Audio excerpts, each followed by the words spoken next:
하루가 저물고 집으로 가는 길.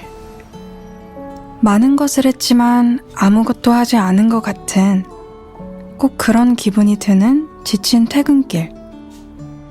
이대로 들어가기엔 조금 아쉬우니까 한 정거장만 먼저 내려 우리 같이 걸어볼까요?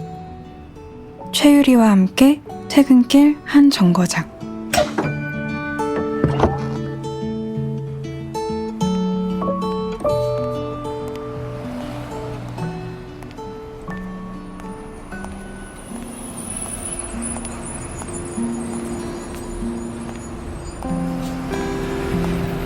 가끔 그럴 때가 있어요. 세상에서 제일 느린 영화를 보는데도 컷의 전환에 눈이 어지러울 때. 그럴 때면 모두가 길을 서두르는 퇴근길이 버겁게 느껴지곤 하죠. 당신의 오늘은 어땠나요? 혹시 오늘이 당신에게 그런 날이었다면 조금 천천히 한 편의 글을 읽어줄게요. 먼 옛날 셰라자드가 그랬던 것처럼 조금 느리게, 그래서 어지럽지 않게 제가 한 편의 글을 읽어줄게요. 이 글은 우리처럼 하루가 버거웠던 이들의 이야기, 그래서 정해지지 않은 악보 속 재즈에 빠져들어야 했던 이들의 이야기, 마치 당신의 하루 같은 이야기입니다.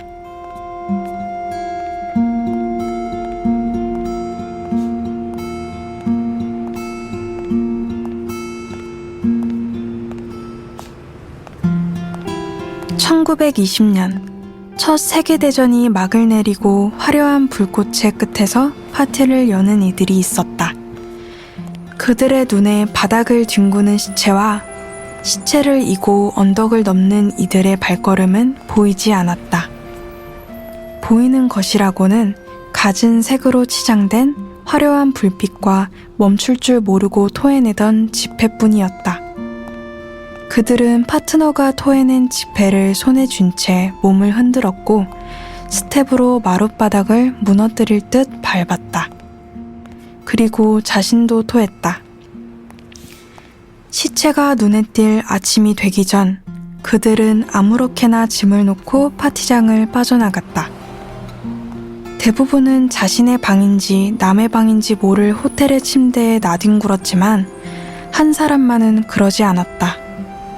그는 계획적인 방탕의 걸음으로 서재 앞에 도착했고 작은 책상 앞에 앉았다. 책상 위에 널브러져 있는 책과 종이 조각들은 한 번에 밀쳐놓았다. 지금 그에게 필요한 것은 모든 것이 초기화된 아주 깨끗한 책상이었다. 책상에 펜과 종이 몇 장만을 남겨놓은 그는 일을 시작했다. 아직 술은 깨지 않았으며 밤새워 놀아 무거워진 눈꺼풀은 다음 파티를 위해 휴식을 원하고 있었다. 하지만 그는 눈을 부릅뜬 채 중얼거렸다. 단편소설 따위 단숨에 써낼 수 있어. 그의 말이 마법사의 주문이라도 되는 것처럼 펜을 든 손은 바삐 움직였고 쌓아놓은 종이에는 문장이 가득 담겼다. 그리고 얼마 뒤 그는 침대에 몸을 뉘었다. 밤새 스텝을 밟고도 지치지 않았던 그의 몸뚱이는 비로소 모든 것을 소진한 듯 축 늘어졌다.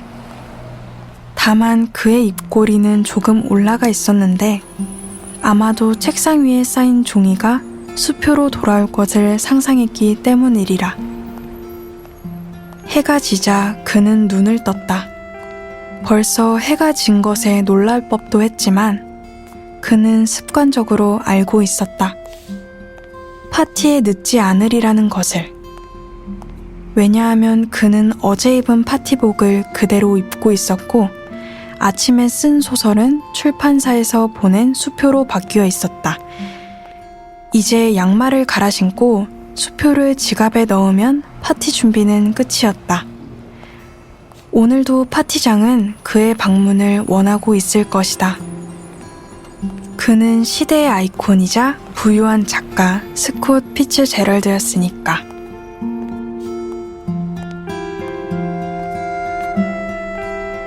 언제 책상 앞에 앉았냐는 듯 파티장을 향해 멋진 검은 차를 타고 달리는 스콧 피츠제럴드. 그의 옆에는 파티가 시작되기도 전에 술에 취했는지 개슴츠레 눈을 뜨고 흐르지도 않는 리듬에 몸을 흔드는 젤다 피츠제럴드가 있었다. 두 사람의 차가 클럽을 지날 때마다 클럽 안에서는 오늘 당신의 자리는 여기라는 듯 환호성이 쏟아졌다. 두 사람은 달빛이 적당히 익을 때쯤 차를 멈췄다. 클럽의 이름을 기억할 필요는 없었다. 휴일이면 어쩌나 하는 걱정? 재즈 시대의 그런 걱정은 쓸모없는 것이었다. 두 사람의 예상대로 클럽 안은 이미 조명과 재즈 선율로 가득했다. 즉흥적으로 몸을 흔들어대는 사람들 사이에 두 사람의 자리는 이미 마련되어 있었다. 두 사람은 자연스레 제자리를 찾아갔다. 설령 그것이 남의 자리라 하더라도 사람들은 티내지 않았으리라. 왜냐하면 사람들은 두 사람을 좋아했으니까 말이다. 물론 그의 지갑만큼은 아니더라도 말이다. 다음날 아침도 달라질 것은 없었다. 피츠제럴드는 쉽게 단편 소설을 완성해냈고 그것 한 편이면 한 달은 편히 즐길 수 있었다. 그것은 그의 재능 때문이기도 했지만 시대가 가진 넘치는 돈 때문이기도 했다. 세계대전의 끝, 먼 곳에서 승리를 거머쥔 이들에게 허락된 것은 넘치는 수요였다. 끝을 알 수 없는 우물을 메우는 것처럼 무한한 공급을 해도 다음 날이면 우물은 깊은 구멍을 드러냈다. 우물 사이로 돈이 흘러들기 시작했고 즐거움을 주는 모든 것들, 음악, 술, 마약, 모든 것이 값싸게 제공되었다. 단지 그것만이 필요했던 이들에게 이 시대는 그야말로 황금 시대였다. 짧은 시간에 돈을 벌 수 있는 재능을 가진 피츠제럴드에게는 더더욱 그랬다. 그에게 수표란 절대 소멸하지 않을 거대한 다이아몬드였다. 거대한 다이아몬드. 그는 그것을 꿈꿨다. 어린 시절 해고당한 아버지 덕에 중산층의 삶에서 빈곤한 삶으로 떨어져 본 그에게 계급은 절대 놓쳐선 안 될 어떤 것이었다. 게다가 그 하찮은 계급의 문제로 사랑하는 이에게 두 번이나 차여본 그였기에 상류사회의 파티장을 벗어나지 않는 것이 무엇보다 중요했다. 문제는 계급을 유지하는 방법이었다. 이전의 시대였다면 명예나 핏줄이 그것을 담보해 주었겠지만 재즈의 시대는 달랐다. 그가 사는 시대에 계급을 유지해 줄 것은 단 하나, 다이아몬드의 크기뿐이었다. 집안 어디를 뒤져봐도 다이아몬드를 찾을 수 없었던 피츠제럴드는 직접 그것을 캐기로 마음먹었다. 채광의 도구는 펜이면 충분했다. 그는 끊임없이 글을 썼고 시대의 양식에 맞게 행동했다. 하지만 피츠제럴드가 간과하고 있었던 사실이 하나 더 있었으니 그것은 바로 이 시대에는 리츠 호텔만한 다이아몬드가 존재한다는 사실이었다. 그것을 알게 된 이상 피츠제럴드는 그것을 쫓지 않을 수 없었다. 긁어 부서지고 흠이 난 다이아몬드가 아닌 하나의 거대하고 아름다운 다이아몬드. 피츠제럴드는 그 정상에서 재즈를 듣고 싶었다. 예상치 못한 변주가 나오더라도 떨어지지 않을 만큼 넓고 단단한 다이아몬드 위에서 말이다. 하지만 피츠제럴드가 간과하고 있었던 사실이 하나 더 있었으니 그것은 바로 호텔만한 다이아몬드를 지닌 이에게도 그만한 크기의 주머니는 없었다는 점이었다. 뒤늦게 그 사실을 깨달은 피츠제럴드는 그것을 글로 썼다. 리츠 호텔만한 다이아몬드를 가진 사람. 그가 다이아몬드 크기만한 그림자 속으로 서서히 빠져들어가는 이야기. 그것은 피츠제럴드 자신의 이야기였고 재즈 시대의 이야기였으며 상실을 겪는 모든 세대의 이야기였다. 피츠제럴드의 소설 리츠 호텔만한 다이아몬드. 이 작품의 표면에는 제목처럼 거대한 다이아몬드가 있다. 이 다이아몬드는 1차 세계대전을 담보로 찾아온 재즈 시대의 모든 것이었다. 돈은 그것을 아는 이라면 누구에게나 허락될 만큼 충분했고 대지는 그토록 흔들어대는데도 꺼질 줄 몰랐다. 적당히 일하는 사람에게도 그 이상의 보수가 주어지는 시기였으니 리츠 호텔만한 다이아몬드도 꿈으로 단정 지을 순 없을 것만 같았다. 만약 그것이 물리적으로 불가능하다면 그만큼의 수표를 가지고 있는 이라도 분명 있을 것만 같은 시대였다. 그것은 피츠제럴드에게도 마찬가지였다. 가지고 있는 돈의 높이, 그것으로 결정될 계급의 높이에 천착했던 피츠제럴드. 그는 스스로 번 거대한 부를 그림자를 늘려 붙이는 데 사용했다. 매일 파티와 술에 돈을 써도 그만큼 다시 쌓였으니 누군들 그러지 않았겠는가. 하지만 피츠제럴드는 알아야 했다.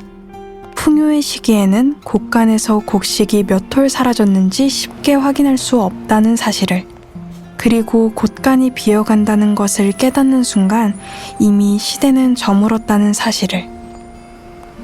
피츠제럴드처럼 짧은 재즈 시대 동안 빈 곳간 혹은 사라진 다이아몬드를 경험하는 이는 수없이 많았다.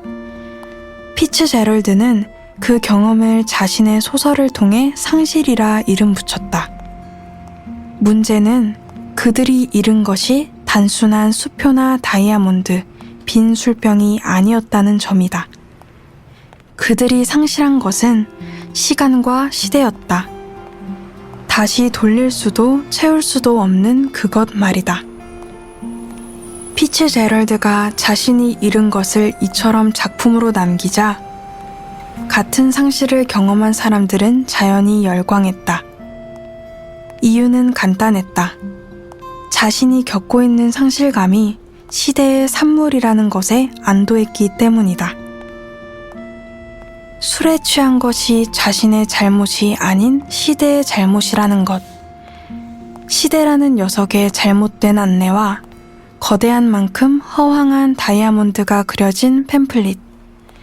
그것 때문에 나 혼자가 아닌 모두가 같은 상실을 느끼고 있다는 것. 그것은 시대의 핑계를 돌릴 수 있는 좋은 요소였으며 시대와 아픔을 공유한다는 겁쟁이들의 한숨이었다. 일찍이 피츠제럴드가 내쉬었던 바로 그 한숨 말이다. 대공황은 멀지 않아 찾아왔다.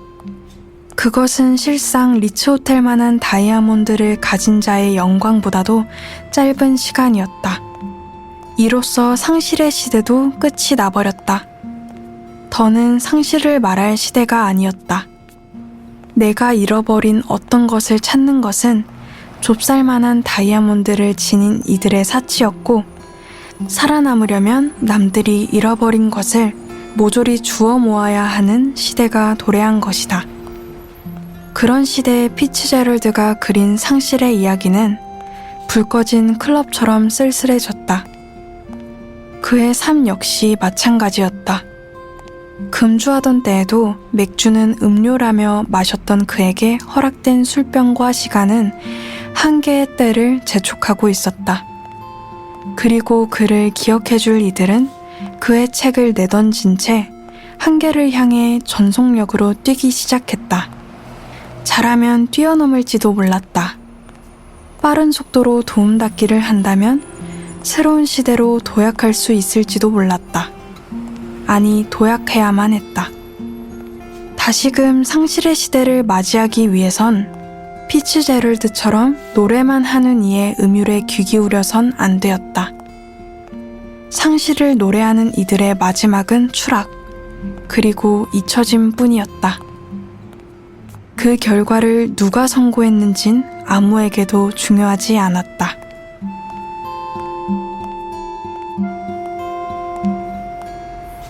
당신께 읽어드릴 글은 여기까지입니다.